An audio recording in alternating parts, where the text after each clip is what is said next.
We continue Aleister Crowley's The Diary of a Drug Fiend, Book 2, Inferno, Chapter 2. Indian Summer. We went out, gritting our teeth, with mingled rage and dejection. We walked on aimlessly in silence. A taxi offered itself. We climbed into it listlessly and drove back here. We threw ourselves on our beds. The idea of lunch was disgusting. We were too weak and too annoyed to do anything. We could not trust ourselves to speak. We should have quarreled. I fell into a state of sleepless agony. Our visit to the studio had burnt itself into my mind.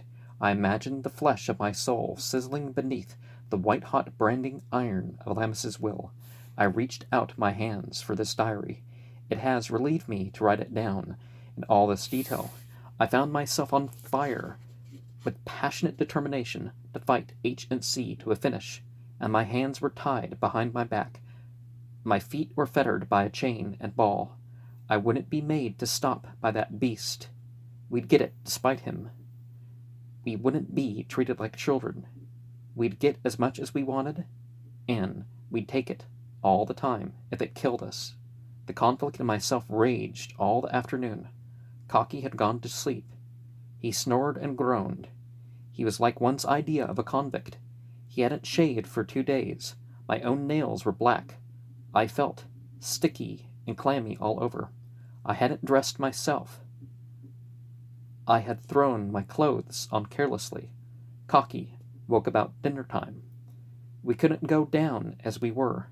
We were suddenly stung by the realization that we were making ourselves conspicuous in the hotel. We had a horrible fear of being found out. They might do something. It was all the worse that we didn't quite know what. And we felt so helpless, almost too weak to move a finger. Oh, couldn't we find some anywhere? What a bit of luck. What a fool I am. There was one packet of H in the pocket of my traveling dress. We crawled towards each other and shared it. After the long abstention, the effect was miraculous. Cocky picked himself up, almost fiercely. The desperate anguish of our necessity drove him to swift, resolute action. He sent for the barber and the waiter. We had the maid pack our things. We paid the bill and left our heavy trunks in the hotel, explaining that we had been called away suddenly on business. We put our dressing cases into a taxi and said, Euston, Main Line. Cocky stopped the man at Cambridge Circus. Look here, he said, in an eager whisper. We want some rooms in Soho, some French or Italian place. The man was equal to the problem. He found us a dirty, dark little room on the ground floor in Greek Street. The landlady was some kind of southerner, with a dash of black blood. Her face told us that she was exactly the kind of woman we wanted. We paid the taxi. Cocky was very restless. He wanted to get the man to do what we wanted. He was itching all over, but he was afraid. We sat down on the bed and began to make plans. August 21st. I don't remember anything. I must have gone off suddenly to sleep as I was. Cocky is out. He has been going round town all night. The clubs and that. He got 2 sniffs from Mabel Black, but she was shy herself. He and Dick Wickham went down to Limehouse. No look. They nearly got into a row with some sailors. Madame Bellini has brought breakfast. Horrible. Beastly food. We must eat some. I'm so weak. She came in to clear it away and do the room. I got her talking about life. She has been in England nearly 30 years. I worked round to the interesting subject. She doesn't know much about it. She thinks she can help. One of the women lodgers injects. She asks, could we pay? It's really rather comic. 8,000 a year in one of the most beautiful houses near London, and here we are in this filthy hole being axed. Can we pay? By a hag that never saw a sovereign in her life. Unless she stole it from some drunken client. Cocky seems to have lost his sense. He flashed a £50 note in her face. It was because he was angry at her attitude. She rather shut up. Either she thinks we're police spies or she's made up her mind to rob us.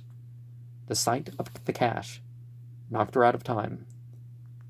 It destroyed her sense of proportion. It put all her ideas of straight dealing out of her mind. Her manner changed. She went off.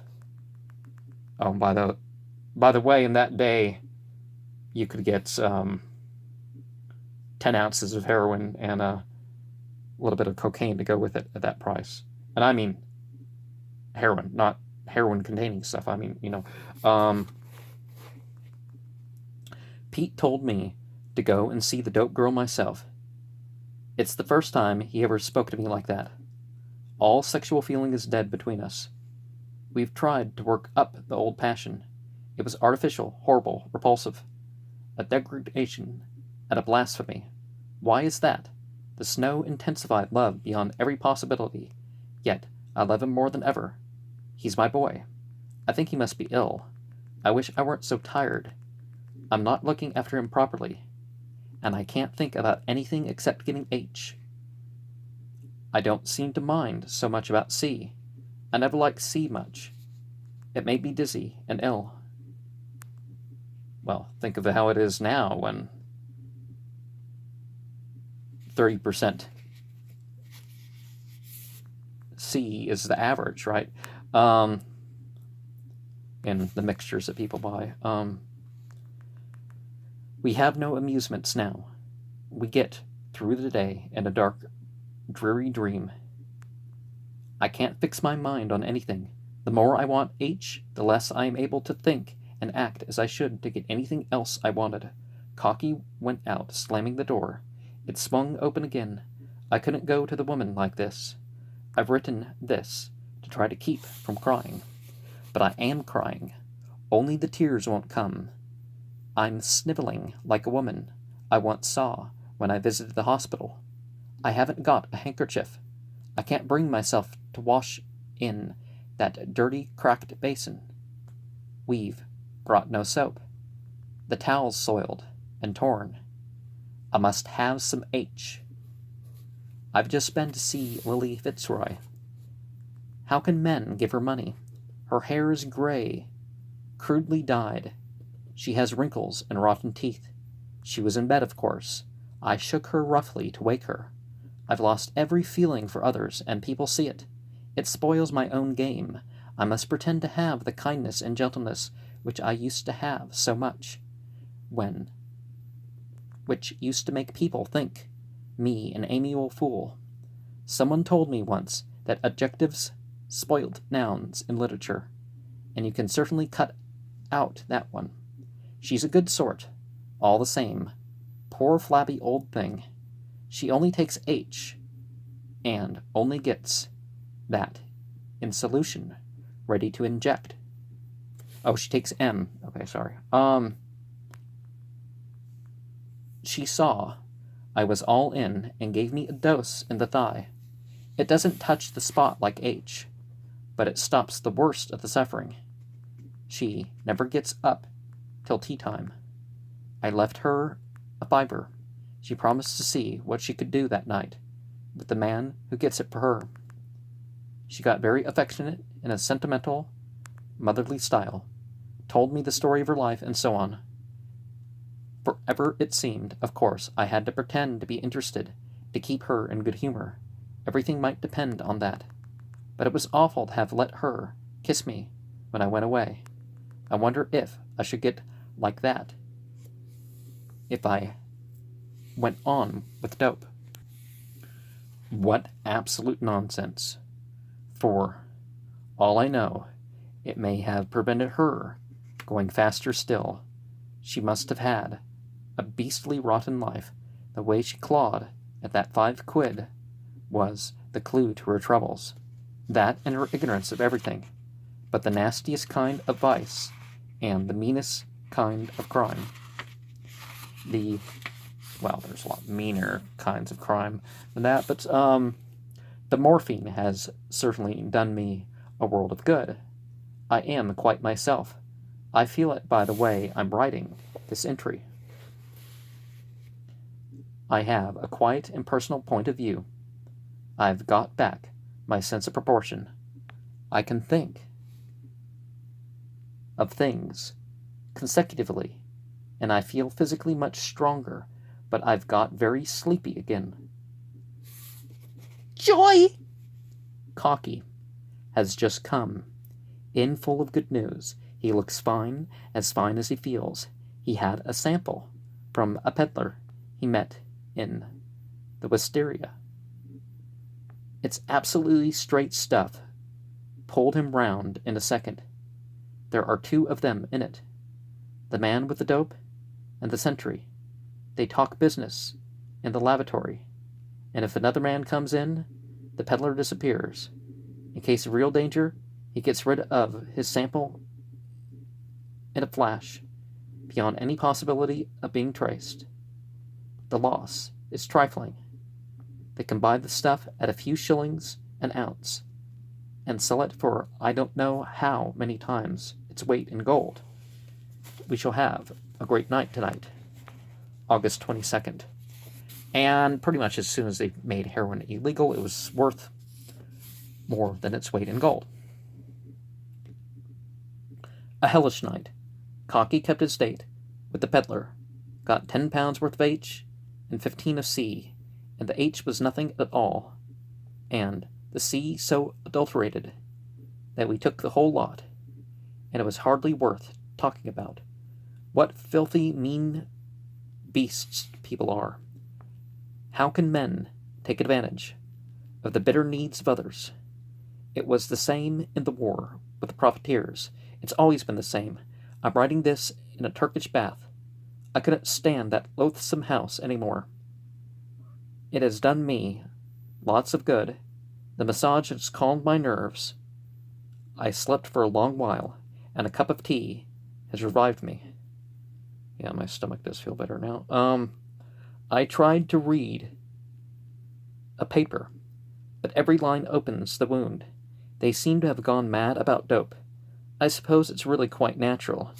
I remember my father telling me once that the inequality of wealth and all the trickery of commerce arose from artificial restriction.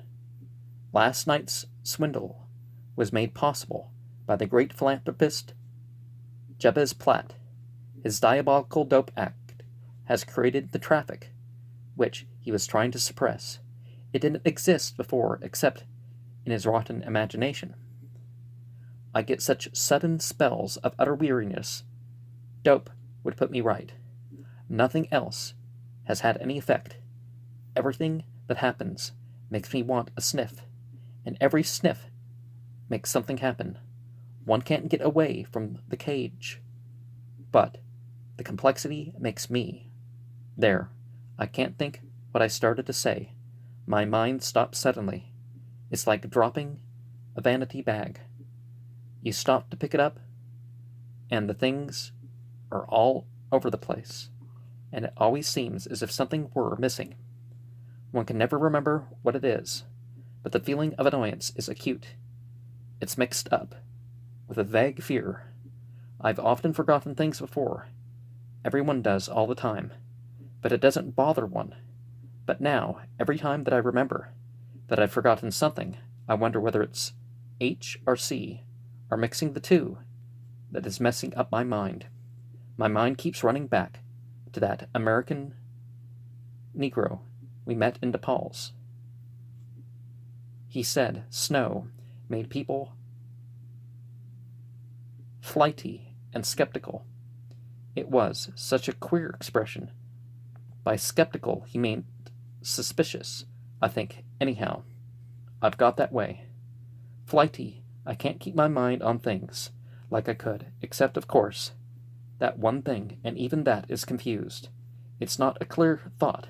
It's an ache, and a fear, and a pain, and a sinister rapture, and I am suspicious of everybody I see. I wonder if they think I'm taking it, and if they can do something horrid. I'm always on the lookout for people to play me some dirty trick. But that isn't a delusion at all. I've seen more meanness and treachery since the night I met Cocky than I knew in the rest of my life. We seem to have got into a bad set somehow. And yet, my oldest friends, I can't trust them like I did. They're all alike. I wonder if that's a delusion. How can I tell? They do act funnily. I'm unsettled.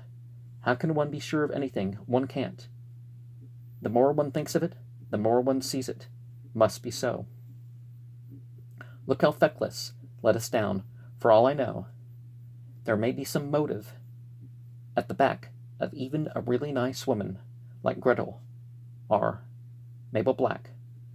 I'm really suspicious of myself. I think that's it. I must go home. I hope to God Cocky's found somewhere. I met Mabel Black coming out of the Burlington Arcade. She looked fine, all of her smiles, a very short white skirt, and a new pair of patent leather boots, almost up to her knees. She must find them frightfully hot. She rushed me into a tea place, awfully smart, with rose-shaded lights reflected up to a blue ceiling. The combination made a most marvelous purple.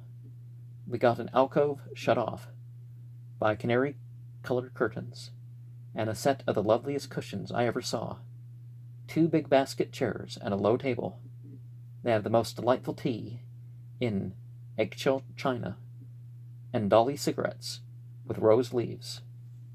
Mabel talked 100 miles a minute. She has struck the biggest kind of oil, a romantic boy of 65.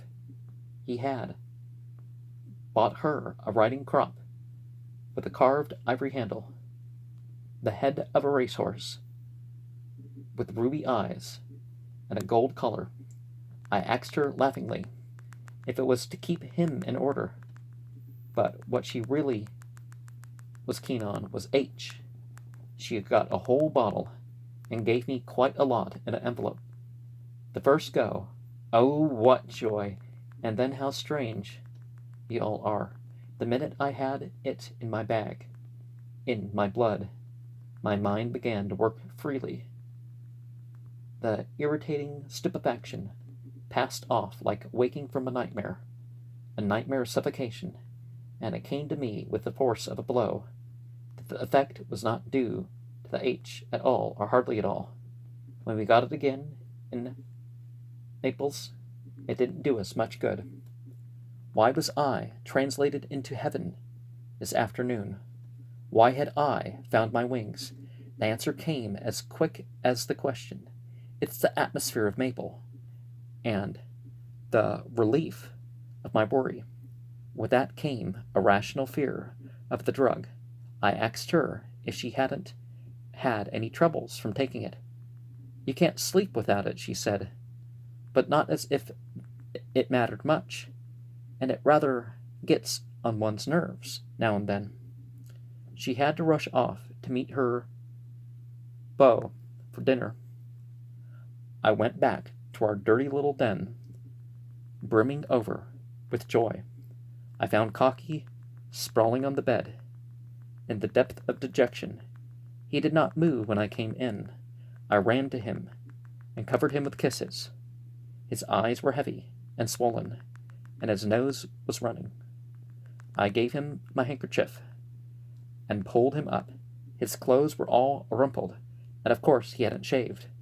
I couldn't resist the temptation of teasing my darling. My love had come back in flood. I tinged with the pain of feeling that he did not respond. I hugged the pain to my heart. My blood beat hard with the joy of power.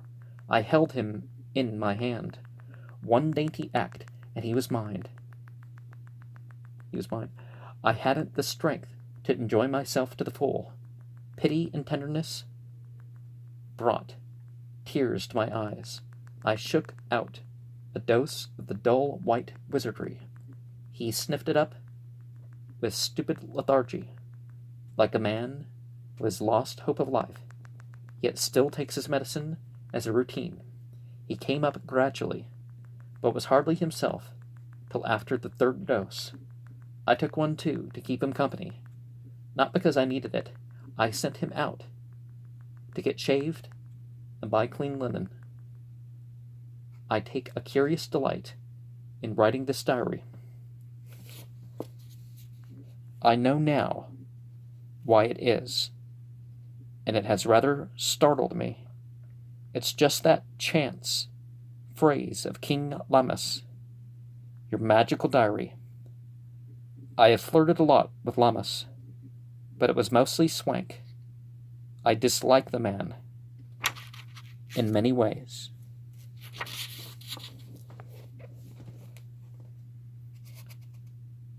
By Jove, I know why that is too. It's because I feel that he despises me intellectually, and because I respect him, despite my dislike. I am eager to show him that I am not such a rotter after all. One of his fads is to make his pupils keep these magical diaries.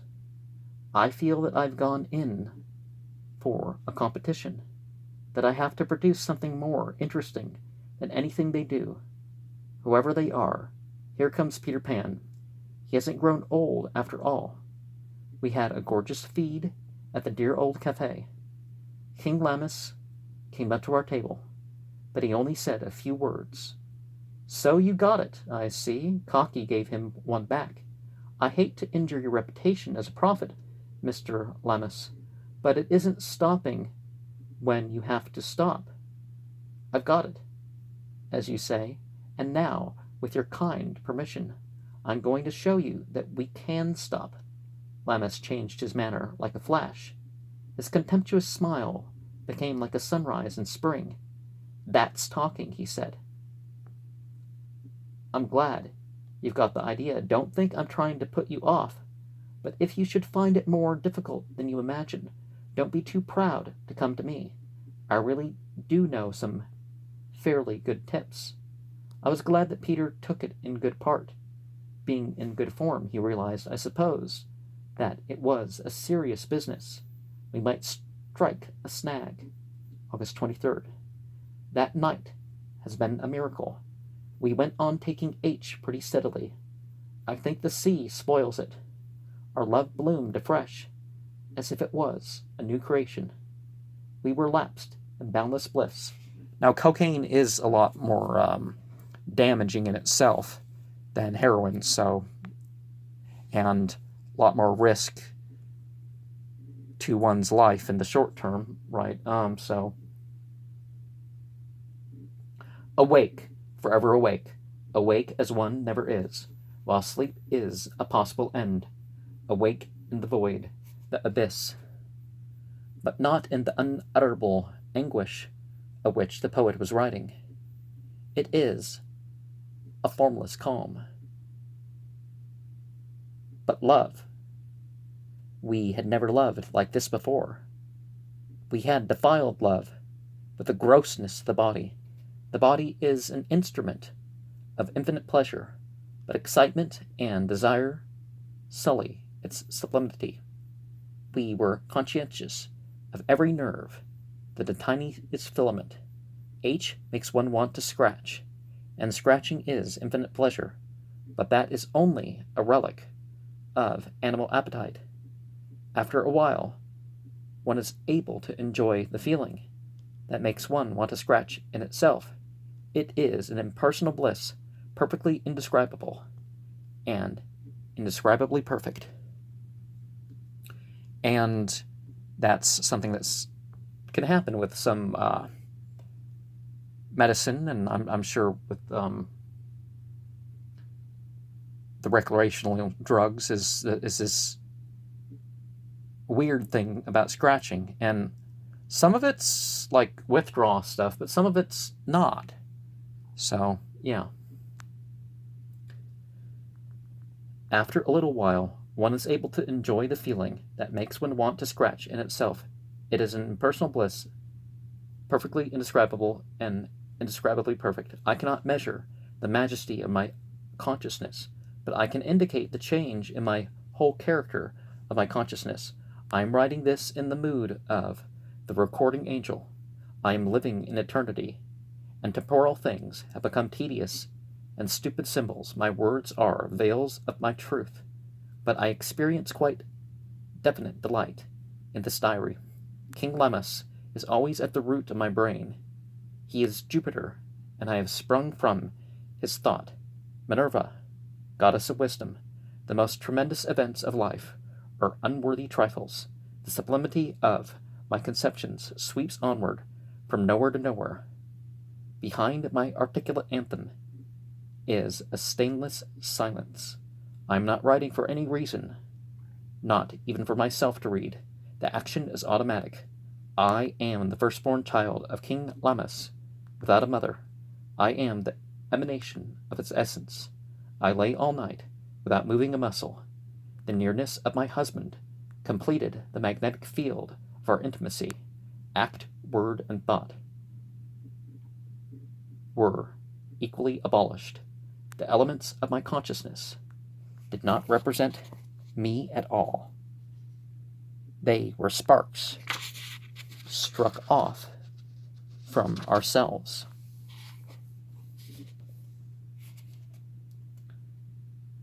Those selves were one self, which was whole.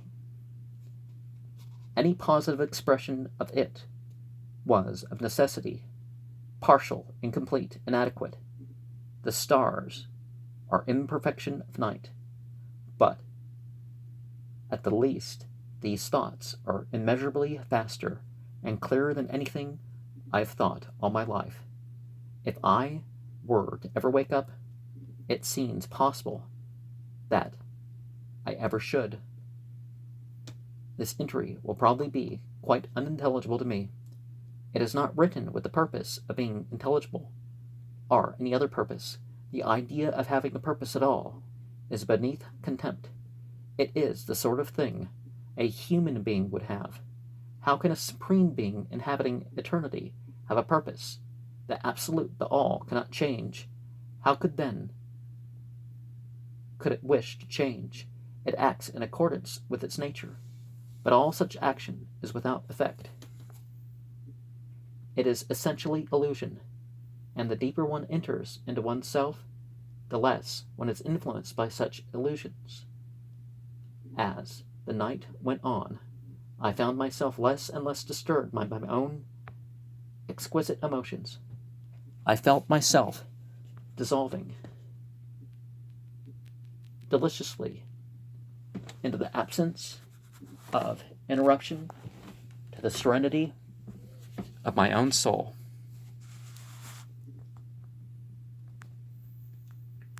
I think writing this has reminded me of what I used to think was reality.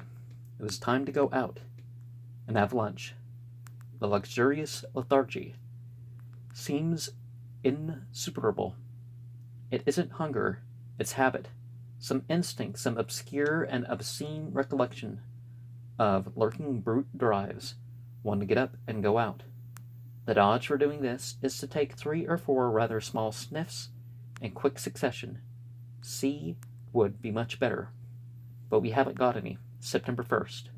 What ages and ages have passed. These filthy lodgings have been Eden without the snake. Our lives have been innocence. No toil, no thought. We did not even eat except the little food the woman brought in. We scared her, by the way. She can't or won't get us any H or C. The morphine girl has disappeared. I'm not sure, and it doesn't matter, but I think the landlady, I can never remember the woman's name, she reminds me of those dreadful days in the Nepals. Told us that she stole some things from a shop and went to jail. It was a great nuisance because I had to put my clothes on and call Mabel. Luckily, she was in and had a whole lot of it. We must have been increasing the dose very fast, but I can't be sure because we don't keep track of it, or of the days either. Counting things is so despicable. One feels so degraded. Surely that's the difference between spirit and matter. It's bestial to be bounded. Cocky agrees with me about this. He thinks I'm writing rather wonderful things, but as soon as we come down to ordinary affairs, we quarrel all the time. We snap about nothing at all. The reason is evident. Having to talk destroys the symphony of silence. It's hateful to be interrupted, and it interrupts one to be asked to pass a cigarette. I wasn't going to be bothered to go out again, so I made Mabel give me all she could spare. She promised to get some more and send it round next Sunday. We're not very well, either of us. It must be this dark, dirty room, and the bad atmosphere, and the street noises get on my nerves. We could go to Barley Grange, but it's too much trouble. Besides, it might break the spell of our happiness. We're both a little afraid about that. It happened once before, and we don't want to take any chances. It wants a lot of clever steering to keep the course. For instance, we took too much one night and made ourselves sick. It took 3 or 4 hours to get back, and that was absolute hell. My heart is a little fretful at times. It's certainly great. Peter Pan, having medical knowledge, he went out and got some strychnine and put me right. See, back in the day, they used to add strychnine to it, which is, of course, a lot worse. Now, nowadays, it's a lot more common for strychnine to be already with it. But, strychnine can lead to your death, and, within the year, or the dose could be high enough that you could die straight out, right? Champagne helps age quite a bit. You mustn't drink it off. The thing to do is to sip it very slowly. It helps one more to move one's hands. And